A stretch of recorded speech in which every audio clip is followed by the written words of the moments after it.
good. I mean, that helps you keep the story going too. And like, I feel like that's one area where I'm really weak at, like where characters just talking for a couple pages. Like, I feel like I can kind of get a little better with that. Like, give the artist more dynamic angles or something, like, to try to, not that, like, because like the dialogue, if it's good and it's like, and it's engaging, like, people will fly through it and they won't even notice it. But if the dialogue is sort of like, necessary, like description that you got to give, and it's kind of a little dull, I think like visually it'll help pull them out of the book if the visuals don't look good either, so I don't know.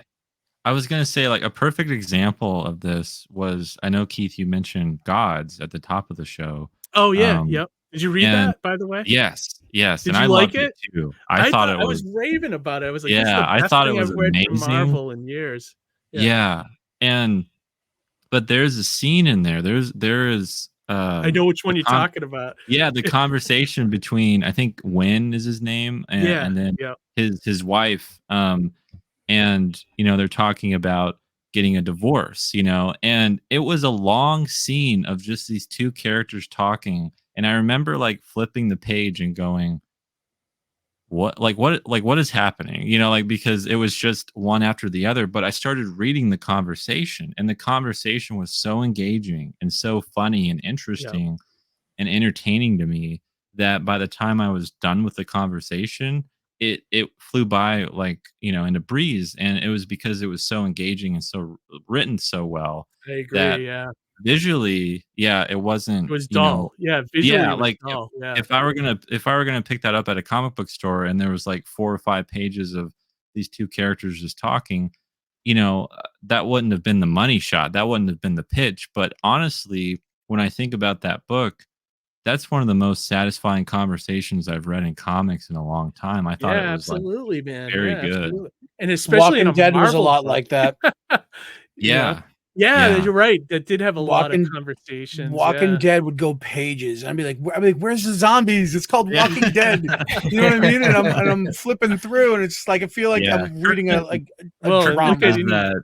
The Vertigo book from like the 90s was all just talking heads, like Sandman, like, things like that. Well, he's very conversationalist, like you said, Nandor, like in Invincible as well. It's like a lot of it is less about the action and more about these two characters conversing about what they are and in the environment that they're in. You know what I mean? Yep, I agree. No, it's great stuff, guys. Like I feel like it's like a writing group, you guys. No, this is awesome. Like, it is awesome. I almost wish I was a writer right now so I can learn from this. I love process talks, right. Because I sometimes, as writers, we're alone a lot of the times with our own ideas and our own typewriters and stuff. And like, I mean, how often do you really talk to other writers? I don't really, I don't really, It's about process stuff, It's our sandbox. We all play in it different ways, right? Yeah. So, but it's all still doing the same thing, playing with the sand. Yeah, exactly. As long as you know it's sand, not a litter box.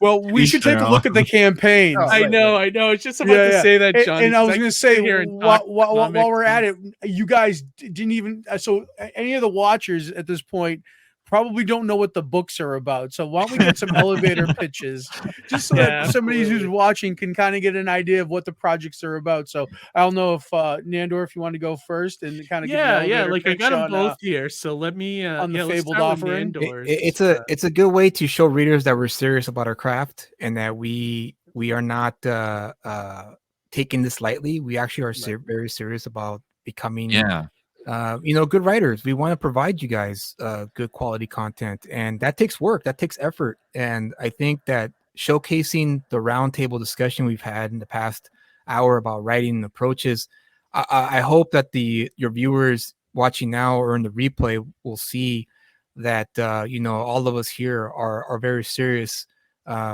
storytellers. We want to Bill Burr, I think it was Bill Burr, who once said that when he started doing comedy, He said my goal was to be on that wall in the Comedy Store. That was my goal. My goal was to have my face on that wall. That I didn't care how I was going to get there. I wanted to be there, and I knew the only way to get there was that I had to be good. I had to be one of the best. And so I'm gonna make that sentiment now. I want to be up there with Neil Gaiman, now and more, and Brian Azzarello, and Garth Ennis, and so on and so forth. Like, yeah, I want to get there too. Like, I'm not gonna make any bones about it. I'm right there with you, Julius. Like the people that inspire me, it's like I want to hang out with them. I want to have a conversation with them. I want to be able to go to an after party and talk about process and how they wrote that comic and all that kind of stuff. Like that's and I don't know about you, Nandor, and Julia, or even Johnny, and when you read so Nandor, like Gods, when you read that comic after you put it down, like my first instinct is I want to run downstairs and start writing. I get so inspired by these guys that it seems no effort for Hickman to write something like that. Dude, I discovered Hickman before Hickman became Hickman. Okay. I picked up Red Mask from Mars. Oh my gosh, good. And I remember when I like you, Keith, after I read it, I was like, oh my God, who is this guy? This guy's amazing. This guy has it. He has the same quality. He's on another planet, dude. Yeah. He's on another planet. What? What? What? What?